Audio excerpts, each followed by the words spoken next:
at nanay nun, naiiwan muna ako sa pangangalaga ng ate ko. Kasi may pasok pa ako nun sa school. Grade 2 pa lang ako nun. Isang araw, naglalaro ako nun sa may tabi ng poso ni na ate. Yun yung parang may lumalabas na tubig kapag binubog mo siya. Yun kasi pinagkukuhanan namin ng tubig dati, hindi gripo. Merong putol na puno kasi doon, kaya doon ako umuupo kapag naglalaro ako.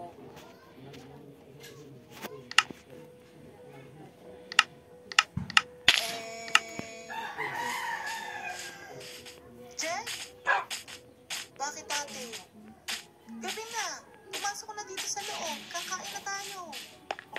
Sige ate, papunta na ako dyan. Bilisan mo ha. Oo ate. Ano yun?